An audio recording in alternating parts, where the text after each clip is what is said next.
আচ্ছা, ধরুন তো কাল যদি কেউ আপনার নামে একটা ফটো কার্ড বানিয়ে ফেসবুকে ছেড়ে দেয় যে আপনি অমুক বাসায় ডাকাতি করতে গিয়ে ধরা পড়েছেন, বা আপনি অমুক বাসায় চুরি করতে গিয়ে হাতে নাতে পুলিশের কাছে ধরা পড়েছেন, বা আপনার চারিত্রিক বৈশিষ্ট্য নিয়ে বিভিন্ন ধরনের গুজব ছড়ায়, তাহলে কিন্তু সেটা অনেক মানুষ বিশ্বাস করতে বাধ্য হবে, যারা আপনাকে জানে না, যারা আপনাকে চিনে না।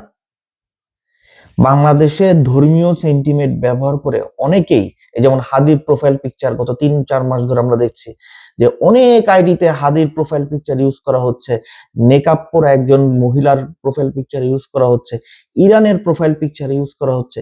এই ধরনের প্রোফাইল পিকচার ইউজ করে ধর্মীয় এবং সেন্টিমেন্ট কাজে লাগিয়ে মানুষকে কিছু কিছু আইডি থেকে বিভ্রান্তিকর গুজব ছড়ানো হচ্ছে।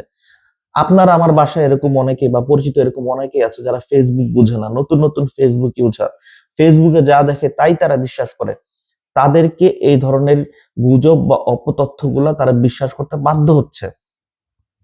সুতরাং এখন থেকে সরকারের উচিত, আপনি যতই যাই বলেন না কেন যে ফ্রিডম অফ এক্সপ্রেশনের বাধা দিচ্ছে সরকার বা যাই হচ্ছে, কিন্তু যারা গুজব ছড়ায়, যারা কন্টিনিউ অপপ্রচার ছড়ায়, মিথ্যা ছড়ায়, তাদেরকে আইনের আওতায় বা তাদেরকে মনিটরিং করা উচিত।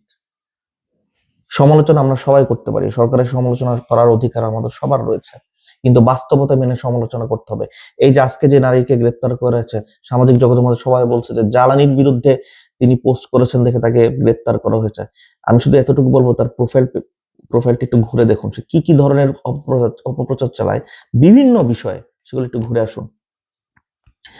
মিথ্যা গুজব ছড়ানো আমরা 5ই আগস্টের পর থেকে দেখেছি, লাখ লাখ বট আইডি খোলা হয়েছে, সে বট আইডি নিয়ে বিভিন্ন ধরনের গুজব ছড়ানো হচ্ছে।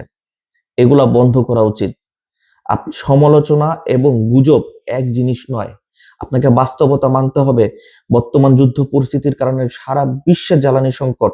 আমরা আজ যারা ইউরোপে বসবাস করছি, যুদ্ধ লাগার 4 থেকে 5 দিনের মাথায় এখানে গ্যাসের দাম বৃদ্ধি করা হয়েছে, তেলের দাম বৃদ্ধি করা হয়েছে। এখনো বিভিন্ন পেট্রোল পাম্পে তেলের লম্বা লাইন এসব দেশে। বাস্তবতা মেনে বাংলাদেশ আজ আমেরিকা হয়ে যায় নাই যে বাংলাদেশের কাছে অফুরন্ত রিজার্ভ রয়েছে। বাস্তবতা মেনে সমালোচনা করুন, গুজব ছড়াবেন না।